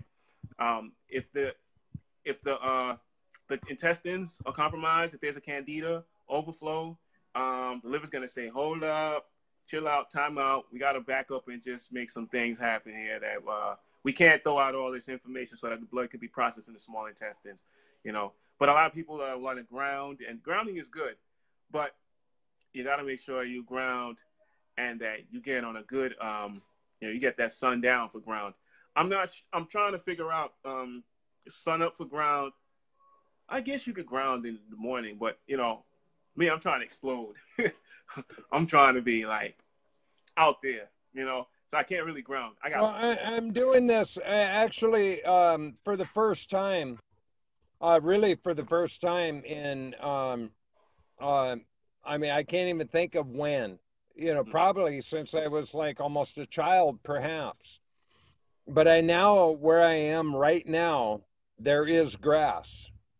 Okay, and so I've been having more and more exposure and experience of being barefoot in the grass than I have for a real long time. And that grounding is really amazing. And getting up at 4 in the morning and just sitting there kind of baying at the moon, waiting for the birds to wake up. There is a dew level, which is distilled water by nature. And so the whole ground force, all the plant life, everything on the farm has the natural distilled water in grounding. And since we're electromagnetic fields, basically liquid conduits, so to speak, by having that experience of just having the feet on the ground, moon gazing at this point, and listening to crickets and absorbing nature in its purest form, there is a process of healing always. It's just so effortless. Yeah. And it's a great meditation for me. I mean, it's not for everybody. I don't do yoga. I don't do stretching. I don't go work out at the gym. I don't go running. I don't do any of that shit. But I can sit and listen to silence and trust and allow whatever is coming through to appear as it appears, whatever that is. And I never know. Yeah. I live in the moment, so I have no clue what's going to come through. Yeah. Never. Yeah. And that water in the ground goes back to our whole, saying that we're completely dry, which is not true. We have water deep in ourselves. There's levels of water that it's called transpiration, and there's that dew that's on the plants. It's perfectly distilled. It comes from inside of the plant, so when it looks like it's sweating, if there's ever a fallout, got water right there, and you got your grounding material, and you've got all that beautiful prana in the air, and you'll hear the birds, like you said. Very, very, very nice energies to connect with. So when we're outside early, when that sun rises, we're getting it all in. It's pretty powerful stuff, man. It really is. You take so much more into account when you're, doing these things, and you're amongst people that are doing it. I love how everybody's doing their thing, and it's amazing to see. Some people are free, like in islands, and some people are chilling in Thailand with durians, and some people in Hawaii or Mexico. Some people are right in New York, right in the hood, And it's just it's amazing, and wherever we are, we can experience some level of these beautiful things. You know, this is life. Well, this is something I learned a long time ago, bro. It doesn't matter where you go, there you are. It doesn't matter where you are, it's where you're at. And wherever you're at is where you better be okay. You know, and I live in a frame that my head is my only house when it rains. And so, in that nomadic sequencing, in that gypsy lifestyle, in my constant motion, in my constant change of, you know, life as it appears, I'm always okay in the best way, in my best ability. I'm not saying I perfected fucking anything. Don't get me wrong. I'm just saying that no matter where I am, there I am. Doesn't matter where I go, just doesn't matter. You know, it's like somebody commented earlier about Orin Town Studios. Orin Town is wherever I am. I am in Orin Town always. I am Orin Town. I am Orin Town. It's interesting, Figure that one out. Yeah, it's like the president. They tell us that he's jumping on Air Force One. Air Force One is any damn plane he pleases. There's no Air Force One. It's just whatever he wants to decide to jump on is Air Force One. So, you know, and that's the technology we're in today, though, too. The way you have Orin Town, you can have your, you know, your office. I can have this laptop. I can take the office with me, and you can go into a beach as long as you got a signal. You can do all your work right there. You can be wherever you are, man. I know people want to come and visit you because they're looking for this solid place. It's like Wakanda with the Black Panther. You know, we were playing a joke when we were at work. I'm like, yo, I'm gonna send a whole bunch of people to Wakanda, man. I'm gonna get all these, you know, these guys that be coming to Harlem and want to take over Harlem. Yo, let's send them to Wakanda. There's lots of gold there, but it doesn't even exist. But it's really what you make it, man. You make paradise. This is heaven. This is earth, and then this crotch is hell. You know, although hell is where we make things, we make babies and things. It's all perception, bro. It's nothing but perception. It's all it ever is. That's the matrix. It just depends on what we're focusing on. It doesn't matter. Wherever you go, there you are. Yeah. You could be living in paradise. You could be living in heaven, or you could be living in hell.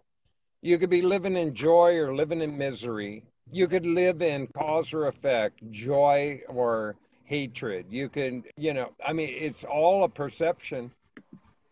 Yeah. It's all it ever is perception. Doesn't matter. Yeah. People think it's too complicated. If only I was over there. If only I could do this. If only I could be that. Yeah. Well, go ahead. Go there. Be that. The imagination's a powerful tool. We're the only species that have it. Yeah. Everything else relies on instincts, and most people don't know how to use their instincts any more than they know how to use their imagination. That's part of the problem. They're not using imagination or instincts. Yeah. Yeah, that's a problem. It is a problem. That's a problem. You know. We are born and with some. You're not going to find a solution, you know, dwelling in the same cesspool of mediocrity. That shit ain't going to happen. Batting at the breeze. Big time. You know what, Brian? I don't think I told you today how much I love you, brother. Love you too. But I love you dearly. Right. I love you big time, man. You know, I appreciate and value our friendship. I do. We talk a lot. People may or may not know this. Right. We've logged a lot of fucking hours, you know, yes, in our brotherhood, and I appreciate you, man. Cool. Big time. Yeah, man. Same. Yeah. Yeah, man. It's you know what you're doing for the community is pretty, you know, it's pretty powerful, and you know, gotta give respect for that because you know this is a world that you know needs education, needs love, but it also needs a you know. An opening, you know, not how many people come into your lives and tell you about some of the things that you can do to promote your own health and your own well-being. You know, it's not many. And I think that we're in place to have a positive effect. Like a lot of people have had an effect and we're following the traditions of a Gandhi and a Martin Luther King and these kind of people with no fucking fear. Fuck fear. It's really to take it to whoever and just be like, yo, I've had some battles, man. And I love it because it just makes me know that we're trying to do the right thing. We know where we're supposed to be and where things are supposed to go, and what really needs healing. You know, I've seen people like Dr. Sebi promote the world possibility of healing, connecting to Mother Earth, which is another thing. Is it's just like you said about grounding. We're talking about grounding, connecting to Earth. The fucking laboratories will take things apart and hybridize and GMO and put glyphosates, and just disconnect. And then when people get sick, they wonder why. Everybody's disconnected. And they've got the whole mental issue of being disconnected. Bipolar, what is that? We're all bipolar by nature. Yeah. And another label. Here's what most people don't realize. Okay, now this is just fact. Okay, I mean, you can go ahead and do your research, but most dis-ease is invented by psychologists primarily. And they get together and they come up with all sorts of syndromes, like nervous leg syndrome or this, that, or the other. They come up with names. Mm-hmm. And then they submit those names and concepts to the pharmaceutical companies, who then follow through and go, okay, we'll just put a different name on this drug or that drug or whatever. It's a fucking game. And humans are just a piece on the fucking board being moved around and played like a game piece. And people don't get it. And media supports it. It's all a design. It's all a design. Most people don't suffer from anything but delusional bullshit. That's what they suffer from.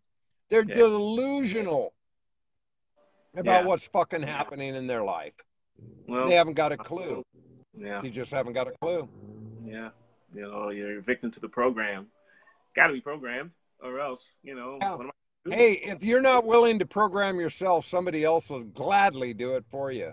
If you're not willing to think for yourself, somebody will gladly step into that role. Yeah. Yeah. We're all always taught to be by default. So you get up, you get your mommy made your bacon, eggs, and pancakes, and daddy's getting ready for work, and the Channel 7 news is on with 1,000 drug commercials and telling you this terrorism's happening, this news is happening, this stock and bond is raising, this and this sports team won, this massacre, this false flag happened. And, the brainwashing is real, and, people just want more conditioner. That's just the way it is. And then people are arguing over who's using Prel or who's using Woolite or whatever the fucking tradition, whatever it is. And, they've got the cycles continued so that people will still be caught up in that. But when you remove anything, it's a healing, Then you say, oh, my God, 20, 30, 40 years I spent worrying about who was the president and what the cabinets were doing. You should have worried what was in your fucking medical cabinet. Yeah. I mean, if you think your vote counts, I think George Carlin said it the best. People go, and I've heard this throughout my life. Oh, you don't vote. Oh, you don't vote. You don't have a voice. And I said, no, you vote. That's why you don't have a voice. George Carlin, I copped that from him. Yeah. So people get into the condition of the condition. They get compliant. They compromise. And they have no consideration about what they're choosing, because they don't want to make waves. They don't want to be politically incorrect. They don't want to upset mom. Oh, yeah. Yeah. And, they'll pay for that shit over and over. That's no free meal, man. That's no free meal. That's no way out. That is a trap. Mom. That's a bottleneck. Yeah. That's a real trap. Yeah. I got this blog, the fruitarianpotato.blogspot.com. I'm writing, I hope to finish it by the fall, but it's called The Fruitarian and the Potato. So it's really my struggle over the years with potato chips and French fries, but it's kind of a love-hate story, because I don't want it to be according to like how people just put a whole bunch of medical and scientific facts. I want it to be a real story. So I'm actually writing about, it's fun things like how I, you know, potato goblin. It's almost like Wilson, the soccer ball on Castaway. Kind of like he's just there, the potato's just there waiting for me to make them, or the bag of chips. Everyone has this struggle. And some of it kind of goes back to mom, because my mother grew up, lived in England for a while. So the chip thing was a big thing out there. And, there was one thing my mother used to make was fish and chips. And my mother could cook. So the crunch of it just does something to the DNA. When I did good in school, I got rewarded. We went to City Island where they had fish and chips and lobsters and shrimps. And the French fries were off the chain. And then we get McDonald's every now and then. So I look back on those things when I'm tempted to eat some barbecue potato chips, which has happened. Me and Teresa were joking about it, but it did happen not too long ago. I'm not perfect, and I don't plan on being perfect. But at the same time, I just love the science of how it happens. It's because of we're bringing back those memories of mom and grandma giving us a piece of cake. It's almost like a post-traumatic stress or just a reward system. But it's good to reward yourself. How you do it is up to the individual. But it's just really interesting to see how that played out. So I turned it into a long saga where I'm writing blogs on different facets of healing. So I'll talk about dry fasting on one. I'll talk about the methodology behind nutrition, which I don't even believe in nutrition. I don't even think nutrition is real. I think that we just have a periodic table. We got a bunch of elements that have different lines of action in the body and create certain forces, certain momentums to happen. So eating lunch, probably the greatest force of nature that you can put on your body. Not only is the sun at the highest point, but we're also 56% plant. And if you're 56% plant, then your body will resonate with certain foods, greens, and, and hey, beautiful, there she is. She's watching me. So yeah, your body resonates with a lot of these structural things. And it turns out that the most periodic table elements are available during our photosynthesis point, which is about 12 o'clock, 1 o'clock. But everything has that photosynthetical point, which is cool because now you have an ability to absorb as you need. With all that being said, my friend, while you were having your little dissertation about all that, I was drawing myself a fresh one. Looks clear and golden. And it's all totally prana chi, bro. And it is at high 2 o'clock in photosynthesis. And I am here's my lunch. Served fresh. Yeah. I'm waiting for mine. I might have to eat something because I've been dry for the last few days. But fresh lunch delivered. Oh man. Thoughts of salvation come from within you. We make all the elements. We make man. It's if I was supposed to have magnesium from a cow, then why haven't I drank milk since like 1997? I should be like this right now. It hasn't happened yet because we make the elements within us, and we have alkaline magnesium and we have acid magnesium, which are both good for us. All of the forms of magnesium, and not only that, but we also have 3,000 functions for magnesium in our cell. So, saying all that just means that why are they trying to sell us this stuff in a in a health food store? And a health food store are some of the biggest scam artists that I've ever seen. Sometimes it takes for you to drink your tea to know. You gotta look and say, "Ooh, I don't need that whole aisle right there." I'll be walking in a damn store and I'll be skipping like 5 aisles, man. I'll go to the fruit section and that's it. For my own good, life has gotten very easy because you can bypass so much bullshit that people say, "Oh, how do you do that? It's so hard." No, it's really easy because I've simplified my life where I can focus on other things, better things. I get on a plane I can't take my drink. I just drink up and then just go to the bathroom a few times. I'm good. You know, if I'm dry, even better, because now those damn metal detectors can pass right through you. They're not going to really affect anything because there's no solid material to pierce with the damn radiation. You know, a lot of these things are a lot of mythologies that they do to scare people, because, you know, even within the health people get industry, people get scared straight, and scared straight. It's all tactics, bro. It's just tactics. Yeah. You know, and it's all for marketing. Even in the health food section, the GMO, the organic, the natural, you know, the this, that, and the other, those labels mean little. Yeah. By definition, you know, by requirement of what is allowed under definition on government standard. Oh, yeah. How they can label food, even if we're doing the best we can. Oh, I go out and I never buy any GMO. I never buy any gluten. I never buy this. I never buy that. I only buy organic. I only buy natural. I only buy this. I only buy that. And guess what? Look at the fucking regulation, the standards that are set in place in the Department of Agriculture, which controls the food system, and see how they are by definition, and tell me how fucking organic you are. And then go ahead and tell me about it. Because it always makes me laugh. I was like, oh my God, is it gluten free? Oh my God, no gluten. Are you kidding me? Oh my God, you got glutenin, you got casein, you got lactose, you got all of these things. So one little thing, fibrin, I mean, all the things that the body disposes of poison, besides the things that are put into the water, medical waste, called water, tap water, groundwater. Hello. You know, it's such a racket they're running, and it's people just, and the programming is just, it's unreal.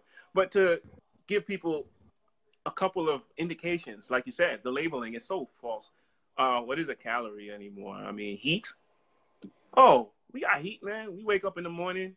We let the friction work for us with that sunlight. You know, we drink a nice one, nice warm. It's warm to our body temperature. About 9 o'clock, our body is at the highest point of heat, because we're ready to go exercise. We can do our lymph, we can do our yoga, we can do our walking, like you do your walking. Oh man. So what is food? Somebody remind me. Oh yeah, something we learned to do. We learned to, you know, create a need, a demand for stuffing ourselves.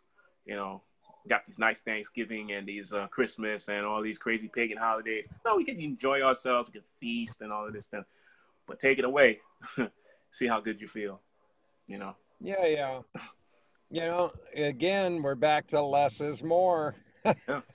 Yeah, less is more, and then more is less, because you know, I mean, you know, it just seems to work in a perfect math equation in my mind. Yeah. You know, the less I own, the more wealth I possess. I really see it in that light, because I have more freedom. I don't have shit owning me. I have more mobility. I have more flexibility. I don't have to hang and, you know, worry about the mortgage or the insurance or the fucking maintenance or the this, that, and the other. And I live this way out of choice. A lot of people can never do what I do. You know, I know I'm a rare fucking bird. I do know that. Remember what George Carlin? But I'm a happy one. Stuff? George Carlin had that nice bit about stuff. Yeah, I have no attachment. Yeah. None. There's no need. And it's so you know what, bro? I think we're coming up to about closure, because I'm still 45 minutes away or an hour away from even getting back to my computer to even start processing any of this. But I think we got it. I think we nailed it really good. Yeah. You know, compared to our first broadcast 6 months ago, I think we've come light ahead. I wasn't doing the electric boogaloo because it was cold and stuff like that. I even pissed on camera and drank it right there, but nobody knew. But I figured, oh God, it was, you know, and for me back then, I'm not as bold as you are, but that was, for me, that was an adventure, going in 7-Eleven away from my job. Yeah. You know, and being in the freezing cold. But it was cool, man. This was a blast, man. Yeah. I love you dearly, man. It's been a joy to be with you again. Oh, man. And so, again, let's just remind people, you know, I'm going to have A.K. King next week. Anthony A.K. King is my guest next week. And we're going to talk a lot of symposium. He said, to show up. I want to tell you a story, okay? Yeah. When I started this program, you know, 7 months ago, back in December. Right. I said, would you ever consider being a guest? And he said, well, you got to get your feet wet for a while. You know, and he told that to his aunt, you know, Sandy, when she started her show. You know, go ahead and get your feet wet for a while, and then we'll talk about it. So I called him up, you know, a couple weeks ago, and I just said, hey, man, you know, I was just thinking of you, and I thought, you know, I'd like to just have you on and promote the symposium. You know, do you think I have my feet wet enough yet? And he goes, you want me to come on and talk about the symposium? He says, do you think I really want to do that? Well, I'll talk about it. I wish everybody that's on this feed would show up at the symposium. I'm going to speak. Weedu's going to speak. Rosalind Hanson's going to speak. Sandy Rogers, A.K. King, Brother Tim. I mean, everybody's going to be there. There's a lot of people signed up. You get to meet Weedu, me, Rosalind. I mean, AK, we have the communion where we all go outside. You're talking about some real energy going to connect, okay? No, it's off the hook, man. I mean, I'm glad to be an alumni myself. I was glad to be in the first graduating class. Oh, right on, man. Yeah. You know, I mean, it was a unique and special event for those that attended. It was really an amazing bond. Amazing. This one's going to be bomb then. Bomb. Yeah. Yeah, I'm looking. And it just keeps growing. It's a beautiful thing. Oh, right on, brother. So anyway, you know what? I told you yesterday I'm going to be heading out here in a week. I'm going to be heading towards Virginia, doing a little Northeast touring. I think we're going to do a hookup and a hug. Cool. I think we're in agreement about that, eh? When I shoot through New York.